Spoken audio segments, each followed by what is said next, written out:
नमस्कार विद्यार्थी मित्रों। तो कैसे हैं आप लोग? હું આશા રાખું છું કે તમે બધા મજામાં જ હશો। મારું નામ છે યુવરાજ ને તમારું સ્વાગત છે તમારી યુટ્યુબ ચેનલ યુવરાજ એજ્યુકેશન પર। તો વિદ્યાર્થી મિત્રો, આજે હું તમને શીખવાડવાનો છું ધોરણ 12 વિષય આંકડાશાસ્ત્ર નું બીજું ચેપ્ટર એટલે કે સુરેખ સહસંબંધનો એક આંકી દાખલો। જે દાખલો હું તમને સરળતાથી અને પૂરેપૂરી સમજૂતીપૂર્વક શીખવાડવાનો છું। તો તમે તે દાખલો શીખવા માટે મારી સાથે બન્યા રહો આ વિડીયોમાં છેલ્લે સુધી, જેથી તમે તે દાખલો સરળતાથી અને પૂરેપૂરી સમજૂતીપૂર્વક શીખી શકો અને તેના માર્ક પાકા કરી શકો। તો ચાલો વિદ્યાર્થી મિત્રો, આપણે દાખલાની શરૂઆત કરીએ। તો ફરી એકવાર તમારું સ્વાગત છે નવા દાખલામાં। તો એક શહેરમાં રહેતા બાળકોની ગણિત અને તર્ક વિદ્યાની ક્ષમતા વચ્ચેનો સંબંધ મેળવવા એક શૈક્ષણિક સંસ્થા જુદી જુદી શાળાઓમાંથી પસંદ કરેલ 6 બાળકોને ગણિત અને તર્ક વિદ્યા આધારિત 20 કોયડા ઉકેલવા માટે આપે છે। તે બાળકો દ્વારા સાચા ઉકેલ મેળવ્યા હોય તેવા કોયડાની સંખ્યા નીચે મુજબ આપેલી છે। તો ગણિત આધારિત ઉકેલ મેળવ્યો હોય તે કોયડાની સંખ્યા અને તર્ક વિદ્યા આધારિત ઉકેલ મેળવ્યો હોય તેવા કોયડાની સંખ્યા।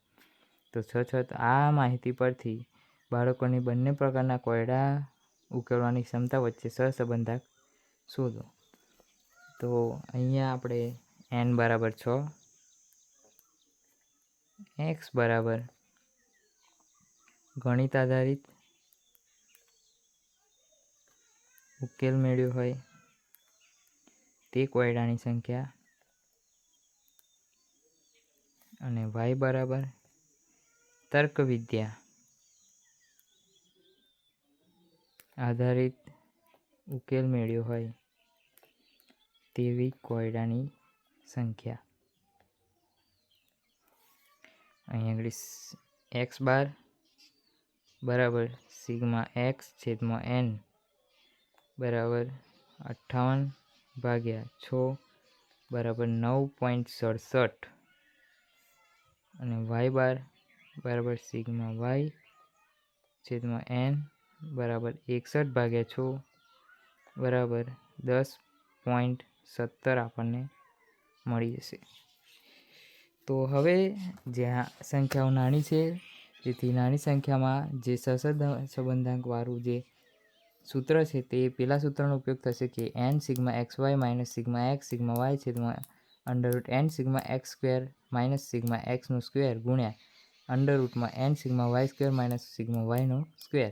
તો તે સૂત્રનો ઉપયોગ એટલા માટે થશે કારણ કે અહીંયા બી રકમો નાની અને પોઈન્ટમાં આપેલ છે અને અહીંયા બી રકમો બહુ નાની છે, તેથી આપણે તે સૂત્રનો ઉપયોગ કરીને આપણે દાખલાની જે સહસંબંધાંક r શોધવાનો છે તે શોધીશું। તો સૌપ્રથમ રકમ આવેલ છે xy નો ગુણાકાર અને x સ્ક્વેર અને y સ્ક્વેર।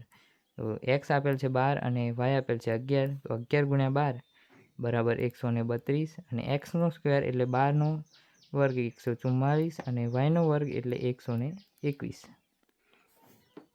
ત્યારબાદ રકમ આપેલ છે 8 અને y ની રકમ આપેલ છે 10।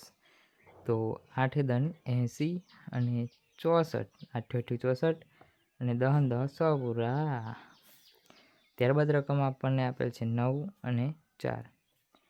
તો 9 ચોક 36 અને 9 × 9 81 અને ચોકું ચોકું 16। ત્યારબાદ રકમ આપણને આપેલ છે 10 અને 7। તો 10 × 7 70, 10 × 10 100 પૂરા, 7 × 7 49। 8 અને 13 રકમ આપેલ છે। તો 13 × 8 56, 13 × 8 104, 8 × 8 64, 13 નો સ્ક્વેર 169। ત્યારબાદ આપણને રકમ આવેલી છે 11 અને 16। તો 11 × 16 બરાબર 176। અહીંયા 11 નો વર્ગ થશે 121 અને 16 નો વર્ગ થશે 256। તો અહીં સિગ્મા x બરાબર 58, સિગ્મા y બરાબર 61, સિગ્મા xy બરાબર 598, સિગ્મા x નો સ્ક્વેર 574, સિગ્મા y નો સ્ક્વેર બરાબર 711। તો હવે જે આ રીતે કોષ્ટક આપણે શોધ્યું છે, જે રકમો શોધી છે તેને હવે આપણે સૂત્રમાં મૂકીશું અને દાખલાને ગણીશું। તો સૂત્ર કંઈક એમ છે કે સહસંબંધાંક r બરાબર n sigma X Y minus sigma X sigma Y છેદમાં n sigma X square minus sigma એક્સનો સ્ક્વેર અંડર રૂટમાં ગુણ્યા n sigma Y square minus sigma વાયનો સ્ક્વેર અંડર રૂટમાં. તો હવે તેમાં આપણે રકમ મૂકીએ n સિગ્મા એક્સ વાય એટલે n બરાબર 6 ગુણ્યા એક્સ વાય 598 જે આપણે શોધ્યા માઇનસ સિગ્મા એક્સ એટલે કે 58 અને સિગ્મા વાય એટલે કે 61. તો હવે છેદમાં તેને અંડર રૂટમાં મૂકીએ n એટલે કે 6 ગુણ્યા એક્સનો સ્ક્વેર કેટલો 574 માઇનસ સિગ્મા એક્સનો સ્ક્વેર એટલે 58નો વર્ગ ગુણ્યા n એટલે 6 ગુણ્યા સિગ્મા વાયનો સ્ક્વેર આપણે શોધ્યો 711 માઇનસ સિગ્મા વાયનો સ્ક્વેર એટલે 61નો વર્ગ. તો સૌપ્રથમ આપણે 6 ગુણ્યા 598 કરીશું તો 3588 મળશે માઇનસ 58 ગુણ્યા 61 જેનો ગુણાકાર કરીશું તો આપણને 3538 મળશે છેદમાં હમણાં તો જે રકમ છે તેને તે રીતે જ મૂકીશું.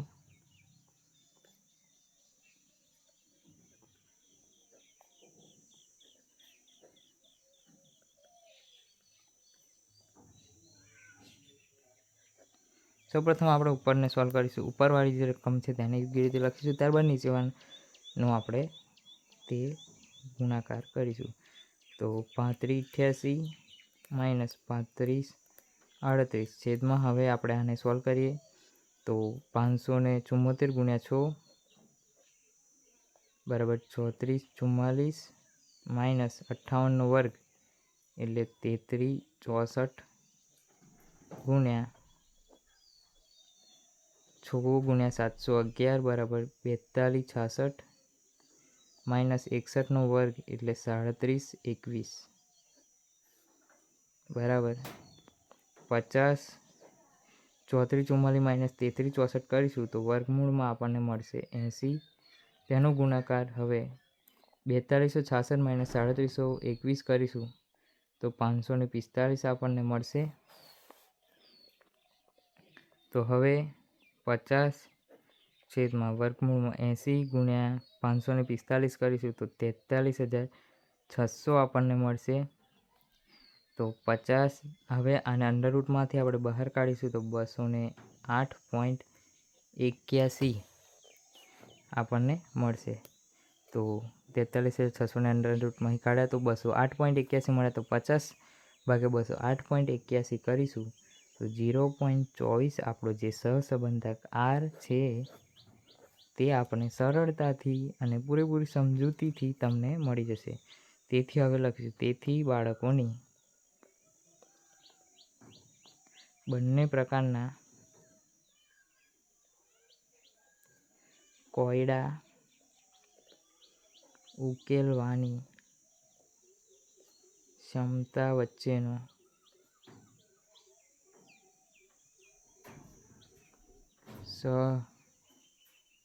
સહસંબંધાંક 0.24 મળે છે. તો અહીંયા વિદ્યાર્થી મિત્રો આપણો દાખલો પૂરો થાય છે. મળીએ એક નવા દાખલામાં. તો વિદ્યાર્થી મિત્રો અહીંયા આપણો દાખલો પૂરો થાય છે. જો તમને દાખલામાં કંઈ પણ ખબર ના પડી હોય તો તમે તે કમેન્ટ સેક્શનમાં જણાવી શકો છો, તો હું તમને તે શીખવાડીશ. અને વિદ્યાર્થી મિત્રો વિડીયો સારો લાગ્યો હોય તો વિડીયોને લાઇક કરતા જજો, શેર કરતા જજો અને આપણી યુટ્યુબ ચેનલ યુવરાજ એજ્યુકેશનને સબસ્ક્રાઈબ કરતા જજો. તો અહીંયા આપણો વિડીયો પૂરો થાય છે. મળીએ એક નવા વિડીયોમાં. ત્યાં સુધી જય હિન્દ, જય ભારત.